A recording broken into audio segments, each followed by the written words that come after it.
أعوذ بالله من الشيطان الرجيم. بسم الله الرحمن الرحيم. الحمد لله الذي أنزل على عبده الكتاب ولم يجعل له عوجا قيما لينذر بأسا شديدا من لدنه ويبشر المؤمنين الذين يعملون الصالحات أن لهم أجرا حسنا ماكثين فيه أبدا وينذر الذين قالوا اتخذ الله ولدا ما لهم به من علم ولا لآبائهم كبرت كلمة تخرج من أفواههم إن يقولون إلا كذبا فلعلك باقع نفسك على آثارهم إن لم يؤمنوا بهذا الحديث أسفا إنا جعلنا ما على الأرض زينة لها لنبلوهم أيهم أحسن عملا وإنا لجاعلون ما عليها صعيدا جرزا أم حسبت أن أصحاب الكهف والرقيم كانوا من آياتنا عجبا إذا والفتية إلى الكهف فقالوا ربنا آتنا من لدنك رحمة وهيئ لنا من أمرنا رشدا فضربنا على آذانهم في الكهف سنين عددا ثم بعثناهم لنعلم أي الحزبين أحصى لما لبثوا أمدا نحن نقص عليك نبأهم بالحق إنهم فتية آمنوا بربهم وزدناهم هدى وربطنا على قلوبهم إذ قاموا فقالوا ربنا رب السماوات والأرض لن ندعو من دونه إلها لقد قلنا إذا شططا هؤلاء قوم اتخذوا من دونه آلهة لولا يأتون عليهم بسلطان بين فمن أظلم ممن افترى على الله كذبا وإذ اعتزلتموهم وما يعبدون إلا الله فأبوا إلى الكهف يرجو لكم ربكم من رحمته ويهيئ لكم من أمركم مرفقا وترى الشمس إذا طلعت تزاور عن كهفهم ذات اليمين وإذا غربت تغرزهم ذات الشمال وهم في فجوة منه ذلك من آيات الله من يهد الله فهو المهتد ومن يضلل فلن تجد له وليا مرشدا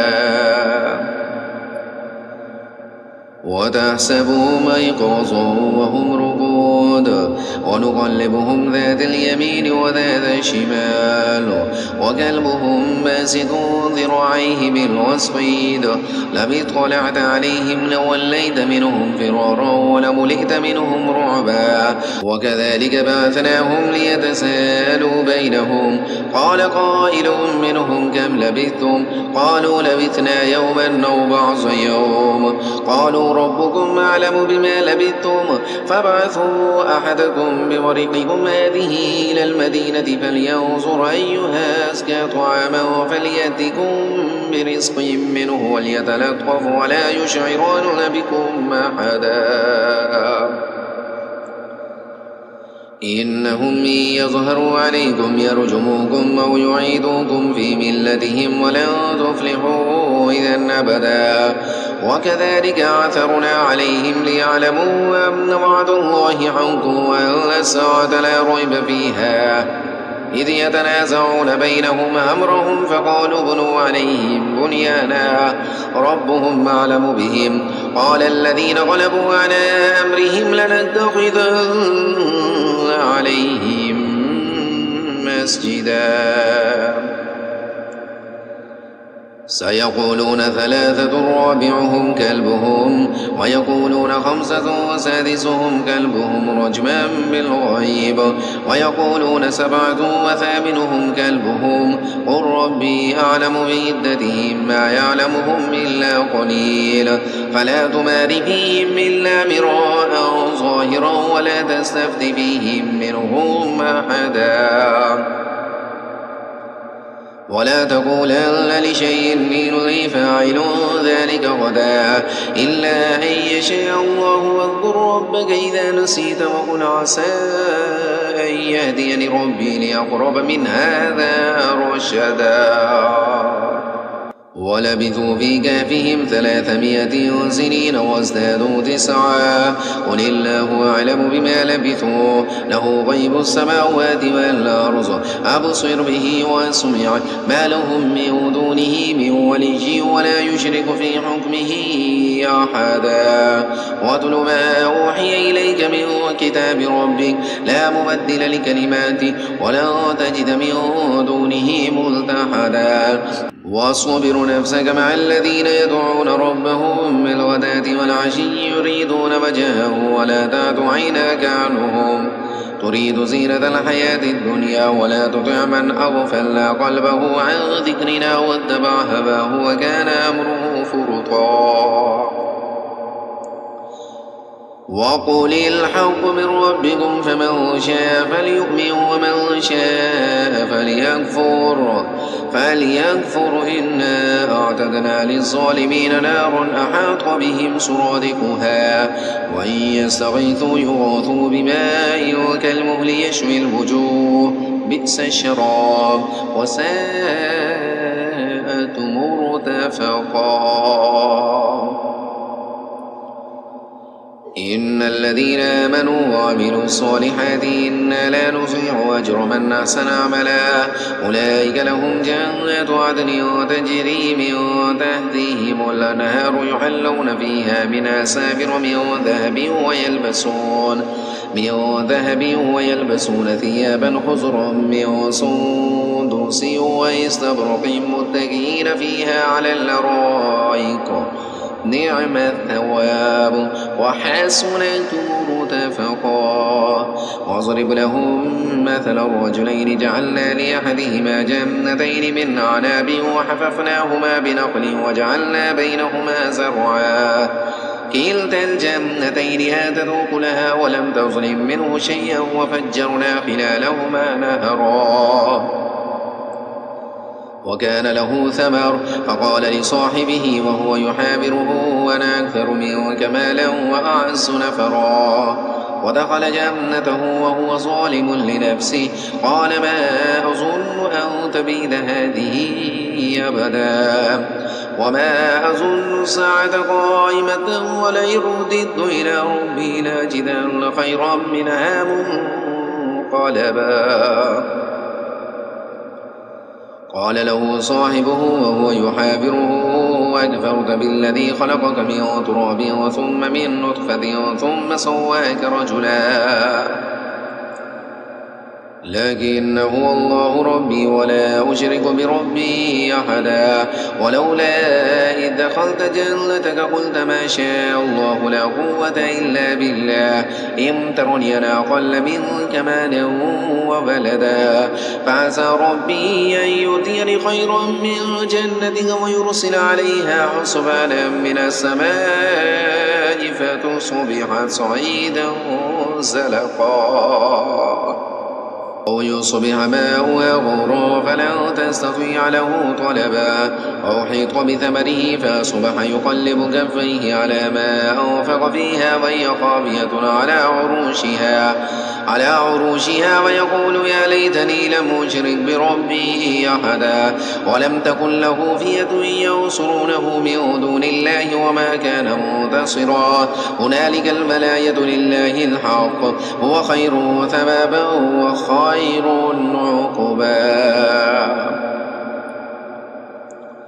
واضرب لهم مثل الحياة الدنيا كماء إن أنزلناه من السماء فاختلط به نبات الأرض فأصبح هشيما تذروه الرياح وكان الله على كل شيء مقتدرا المال والبنون زينة الحياة الدنيا والباقيات الصالحات خير عند ربك ثوابا وخير أملا ويوم نسير الجبال وترى الأرض بارزة وحشرناهم فلم نغادر منهم أحدا وعرضوا على ربك صفا لقد جئتمونا كما خلقناكم أول مرة بل زعمتم أن لن نجعل لكم موعدا ووضع الكتاب فترى المجرمين مشفقين مما فيه ويقولون يا ويلتنا ما لهذا الكتاب لا يغادر صغيرة ولا كبيرة إلا أحصاها ووجدوا ما عملوا حاضرا ولا يظلم ربك أحدا وإذ قلنا للملائكة اسجدوا لآدم فسجدوا إلا إبليس كان من الجن ففسق عن أمر ربه أفتتخذونه وذريته أولياء من دوني وهم لكم عدو بئس للظالمين بدلا ما أشهدتم خلق السماوات والأرض ولا خلق أنفسهم وما كنت متخذ المضلين عضدا ويوم يقول نادوا شركائي الذين زعمتم فدعوهم فلم يستجيبوا لهم وجعلنا بينهم موبقا ورأى المجرمون النار فظنوا أنهم مواقعوها ولم يجدوا عنها مصرفا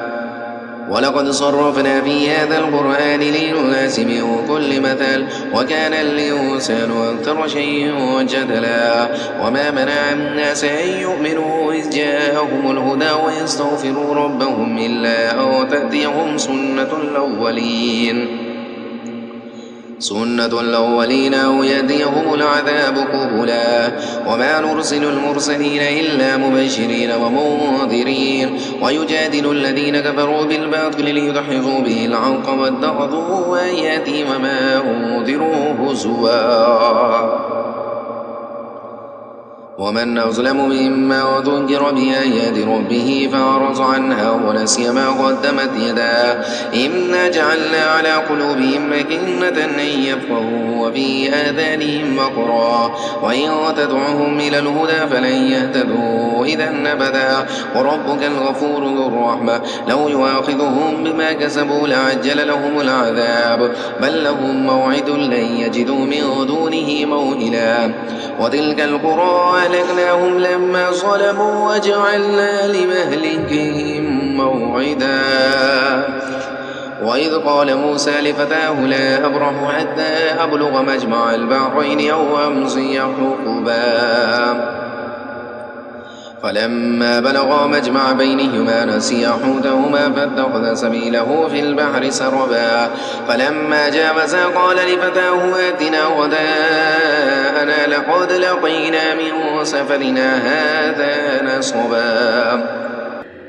قال أرأيت إذا وينا إلى الصخرة فإني نسيت الحوت وما أنسانيه إلا الشيطان أن أذكره واتخذ سبيله في البحر عجبا قال ذلك ما كنا نبغ فارتد على آثارهما قصصا فوجدا عبدا من عبادنا آتيناه رحمة من عندنا وعلمناه من لدنا علما قال له موسى هل أتبعك على أن تعلمني مما علمت رشدا قال إنك لا تستطيع معي صبرا وكيف تصبر على ما لم تحط به خبرا قال ستجدني إن شاء الله صابرا ولا أعصي لك أمرا قال فإن اتبعتني فلا تسألني عن شيء حتى أحدث لك منه ذكرا فانطلقا حتى إذا ركب في السفينة خرقها قال خرقتها لتغرق أهلها لقد جئت شيئا إمرا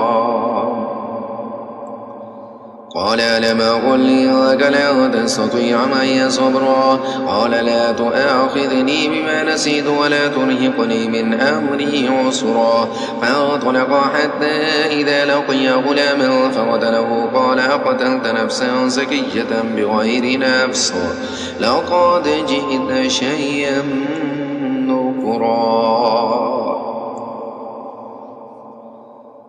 قال ألم أقل لك إنك لا تستطيع معي صبرا قال إن سألتك عن شيء بعدها فلا تصاحبني قد بلغت من لدني عذرا فانطلقا حتى إذا أتيا أهل قرية استطعما أهلها فأبوا أن يضيفوهما فوجدا فيها جدارا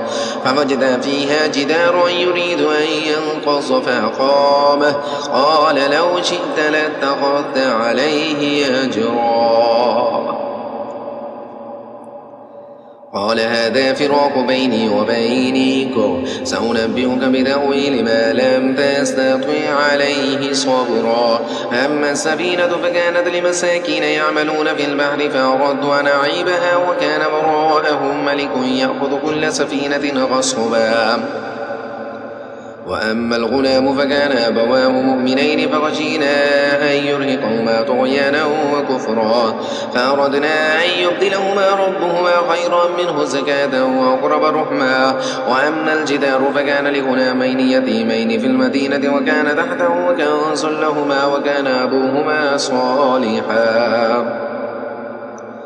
فأراد ربك أن يبلغا أشدهما ويستخرجا كنزهما رحمة من ربك وما فعلته عن أمري ذلك تأويل ما لم تستطع عليه صبرا ويسألونك عن ذي القرنين قل سأتلو عليكم منه ذكرا إنا مكنا له في الأرض وآتيناه من كل شيء سببا فأتبع سببا حتى إذا بلغ مغرب الشمس وجدها تغرب في عين حمية ووجد عندها قوما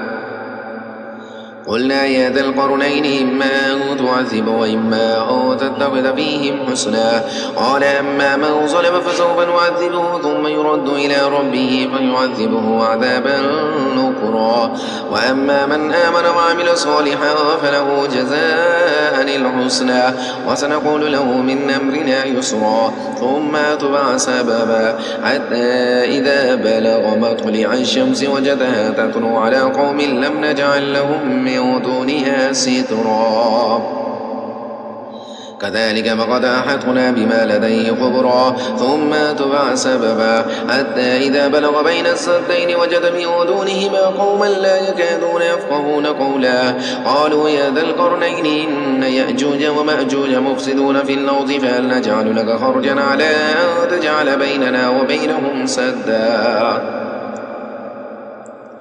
قال ما مكن فيه ربي خير فأعينوني بقوة أجعل بينكم وبينهم ردما آتوني زبر الحديد حتى إذا ساوى بين الصدفين قال انفخوا حتى إذا جعله نارا قال آتوني يفرغ عليه قطرا فما استطاعوا أن يظهروه وما استطاعوا له نقبا قال هذا رحمة من ربي فإذا جاء وعد ربي جعله